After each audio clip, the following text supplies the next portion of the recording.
ભાવનગર જિલ્લામાં રહેતા ખેડૂત પ્રાકૃતિક ખેતીમાં કેળાની ખેતી થકી લાખો રૂપિયાનું ઉત્પાદન મેળવી રહ્યા છે.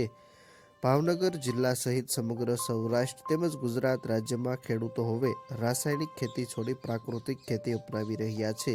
આ ઉપરાંત કેટલાક ખેડૂતો પરંપરાગત પાકોનું વાવેતર બંધ કરી બાગાયતી પાક અને અન્ય અવનવા પાકોનું વાવેતર કરવા લાગ્યા છે. જેમાં ભાવનગર જિલ્લાની વાત કરવામાં આવે તો જેસર પંથકમાં અનેક ખેડૂતો બાગાયતી પાક તરીકે કેળની ખેતી કરી તેમાંથી લાખો રૂપિયાનું ઉત્પાદન મેળવી રહ્યા છે.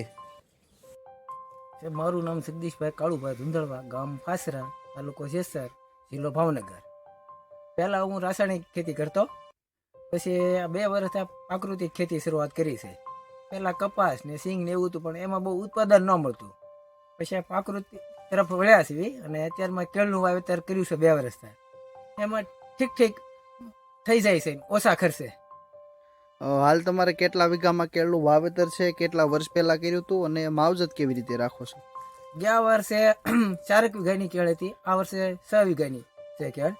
અને પ્રાકૃતિક ખેતી ખર્ચો ઓછો અને આમ વીઘે 70-80 હજારનું ઉત્પાદન થાય છે ઓછા ખર્ચે. ક્યાં ક્યાં સુધી વેચાણ કરો છો, ભાવ શું મળે છે અને માવજત કેવી રીતે રાખો છો? ભાવ અત્યારમાં તો વેચાણ તો અહીંથી ને બધા લઈ જાય છે. અને પ્રાકૃતિક ખેતી છે એટલે ઓર્ગેનિક ઘોડે હોય એટલે થોડાક બધા પહેલા અમારા કેળા વેચાય છે. ભાવ કેટલાક મળે છે અને માવજત કેવી રીતે રાખો છો? ભાવ તો ગયા વર્ષે સારા હતા, અત્યારમાં 150 આજુબાજુ છે. અન્ય પાકની સરખામણી ઓલા બીજા પાકમાં ખર્ચો વધારે હતો, આમાં ખર્ચો ઓછો છે અને ઉત્પાદન સારું છે. રાસાયણિક કરતા પ્રાકૃતિક ખેતીમાં રેડી છે. ભાવનગર જિલ્લાના જેસર તાલુકાના ફાસરા ગામે રહેતા ખેડૂત ધુંધળવા જગદીશભાઈ, જેઓ છેલ્લા ઘણા વર્ષથી ખેતીના વ્યવસાય સાથે જોડાયેલા છે. અગાઉ પોતે રાસાયણિક ખેતી કરતા હતા, પરંતુ તેમાં યોગ્ય ઉત્પાદન અને વળતર ન મળવાના કારણે રાસાયણિક ખેતી છોડી હાલ તેઓ પ્રાકૃતિક ખેતી કરી રહ્યા છે.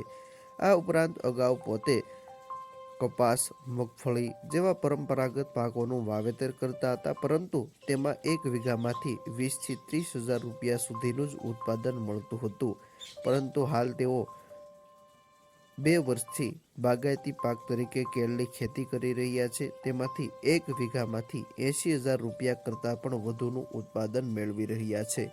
પોતે પ્રાકૃતિક ખેતી કરતા હોવાના કારણે ખર્ચ પણ ઓછો થાય છે અને તેની સામે ઉત્પાદન સારું મળી રહે છે. પ્રથમ વર્ષે તેઓએ 4 વીઘામાં કેળનું વાવેતર કર્યું હતું. તેમાંથી યોગ્ય ઉત્પાદન અને વળતર મળવાના કારણે આ વર્ષે તેઓએ 6 વીઘામાં કેળનું વાવેતર કર્યું છે.